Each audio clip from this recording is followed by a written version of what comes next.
Hi everyone, welcome to my channel Gala Study, and in today's video we are going to start our new chapter of English, which is Glimpses of India. And in today's video we are going to cover the part 1, which is the bakers from Goa. So let's start. Nostalgic memories of Portuguese days.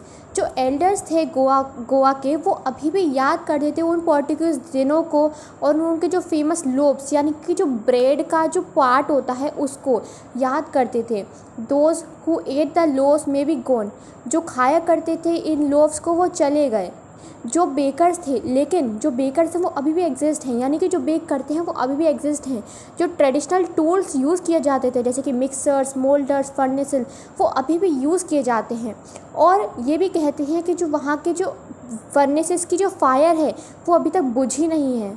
Bakers daily arrival. अब देखते हैं bakers का daily arrivals. जो bakers होते थे ना, उनको पेडर बोला जाता था गोवा में। वो दिन में 2 बार आया करते थे, एक तो मॉर्निंग के टाइम पे और एक दूसरे टाइम जब उनके सारे लोग बिक जाया करते थे। जो उनका अराइवल साउंड था, जो जब वो आते थे ना, तो उनका एक झेंग झेंग साउंड बजता था बैम्बू स्टैफ की हेल्प से, जिससे बच्चे पहचान जानते थे कि पेडर आ रहे हैं। Everyone especially children ran to greet him. Especially जो चिल्ड्रंस होते थे वो उनसे भाग भाग के मिलने जाया करते थे ब्रेड्स के लिए, लेकिन ब्रेड बेंगल्स के लिए और स्वीट लोब्स के लिए, जिन्हें बहुत ज़्यादा पसंद थे। Children's excitement. जो चिल्ड्रंस थे वो उनके लिए बहुत ज़्यादा वेट करते थे ताकि वो बैम्बू स्टाफ की जो थर्ड है उसको सुनते थे बहुत ही ईगरली। उनको जो स्वीट ब्रेड्स और ब्रेड बेंगल्स थे बहुत ज़्यादा पसंद थे। They would peep into the basket even when scolded, यानी कि वो बास्केट में झाँक झाँक कर देखा करते थे, और लोग उनको डांटते भी थे कि वो हट जाए साइड में, लेकिन वो नहीं मानते थे। और जो स्मेल होती थी फ्रेश ब्रेड की, उसको डिस्क्राइब किया गया as a fragrance. Social and cultural importance. अब देखते हैं कि सोशल और कल्चरल इम्पोर्टेंस ब्रेड्स।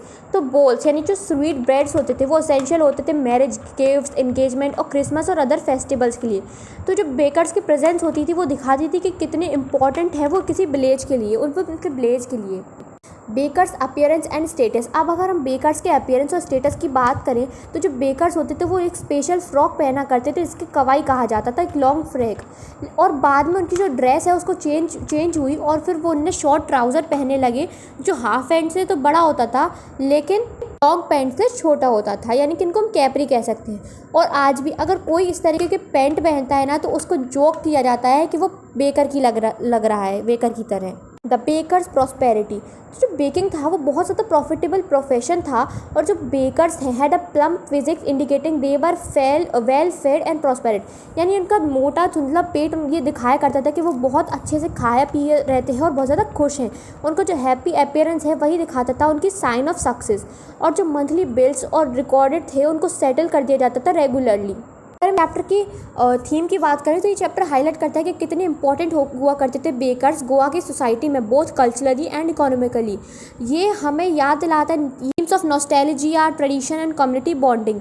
जो बेकर्स की डेली प्रेजेंस होती थी और उनके जो प्रोडक्ट होते थे वो deeply woven into Goa life and celebration. वो बहुत ज़्यादा गहरा प्रभाव डालते हैं गोवा की लाइफ और सेलिब्रेशन में, और ये प्रमोट करता है idea of cultural continuity and the charm of simple tradition. तो यहीं पर हमारा फर्स्ट पार्ट कंप्लीट होता है। ये बहुत छोटे चैप्टर्स हैं, तो आई होप आपको समझ में आया होगा। आए हो तो वीडियो को जल्दी से लाइक, सब्सक्राइब और शेयर कर देना, ताकि आने वाली वीडियोस की नोटिफिकेशन को आप मिस ना कर सको। तो मिलते हैं अपनी नेक्स्ट वीडियो में, तब तक के लिए take care, bye bye, thanks for watching.